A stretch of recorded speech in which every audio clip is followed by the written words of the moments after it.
Hello, my friends, and welcome back. Thank you very much for being with me again today. Usually, when are not good at your job, you get monitored very often or continuously by your boss, your supervisor, your manager, whatever that is. If your boss, um, trusts you and trusts your ability to perform at your job, he's not going to micromanage you, correct? Unless the boss is an idiot. So I don't think the U.S. military, some of the brass of the U.S. military, I don't think they need to monitor what's going on in Ukraine, uh, micromanage or micromonitor what's going on unless things are not going very well. Therefore, you have to check on them all the time to see, did they do it? Did they do it? Did they do it? Come on, give me a summary. What happened in the past 3 days? Or tell me what happened in the past month.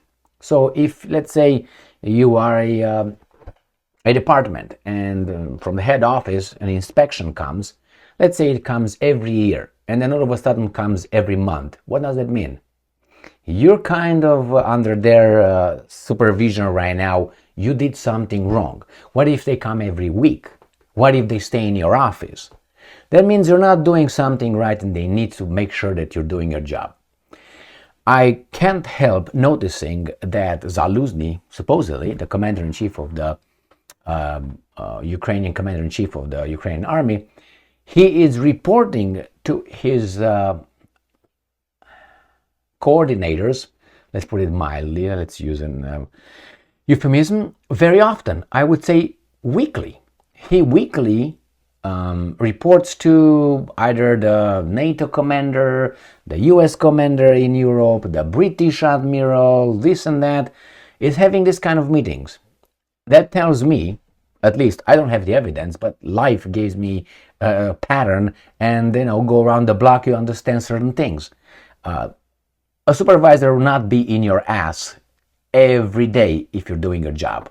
So I think that's what it is. I think the Ukrainians are not doing a good job with the counteroffensive, and I think the things are even worse than we are allowed to know in Ukraine, on the Ukrainian side. Not that the Russians are, going at the Formula One speed towards Kiev or anything like that, but it seems like Kiev did not reach its goals with counteroffensive whatsoever, the expectations, and it seems like they need a little bit of reading and tell me, what did you do, what's going on, what you need to know, so you know what to tell the idiots in Washington what to do when they're gonna switch, including the mass media. So let me show you this article here coming from Ukrainska Pravda, September 8th. Today, Friday, Ukrainian commander-in-chief and U.S. Army commander in Europe discuss the situation on battlefield and Ukrainian army's needs. Now, why don't they discuss with, let's say, Bangladesh? Why is Zaluzhnyi not talking with, commander-in-chief of the Bulgarian forces in Europe? Why not with, with Cyprus defense forces in Europe? Why not? Why United States? U.S. is not even a European country. Yeah, but they own it. So this kind of thing, if you look, and I read, as I said many times, I read the media every day, at least 3 times a day. I take all the media that I'm looking into, and that's, I don't know how many articles, 800, 700 articles. I don't read it. I just skim through it, go down, scroll down, about, I don't know how many media outlets, maybe 30, 20, 30, 20, and I scroll down through all of them 3 times a day, at least 3 times a day, every day, not Saturday and Sunday, sometimes I go swimming, but that means once a day probably. So I know that these guys nowadays, lately I would put last 2 months, 3 months, they see each other almost weekly. They communicate with one another.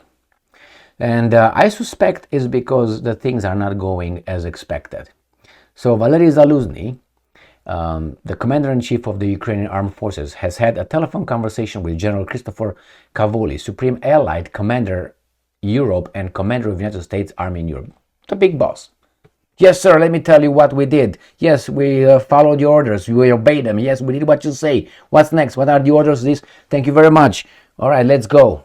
See you next week. That's how it was. I made it like this, but I think basically that's how it went. And I'm quoting, we primarily discussed issues related to contact line. That is, I reported to this guy what happened. I briefed General Cavoli on the situation on the battlefield. Was I right? I didn't read the freaking article, including details of our defensive and offensive operations. Regardless of the enemy's fierce resistance, our soldiers keep moving forward. We exchange views. That means we received orders from him and suggestions on possible enemy plans and discuss the defense needs of the Ukrainian army. / we received the orders from the guy what to do. Yes, sir. See you next Monday. Anyway, so it's right here. It's on the bottom. At least these are idiots. It says here that in mid-August, Zaluzhnyi met with senior NATO officials at the Polish-Ukrainian border. Mid-August means 2 weeks ago or 3 weeks ago. On Thursday, Zaluzhnyi discussed the need Ukrainian army training soldiers a situation from with Chief of Defense Staff of the French Armed Forces. So you see, every week he's reporting to his bosses. Why? If Ukraine is fighting its war and it's up to them, why is this guy communicating weekly with the Chief of Defense Staff of the French Armed Forces? Why? I think because those guys are running the war, these guys are just the intermediaries. That's what I think. Do I get arrested for that? Not yet. Thank you very much for being with me again today. Stay strong, stay smart, look for the truth, and be just.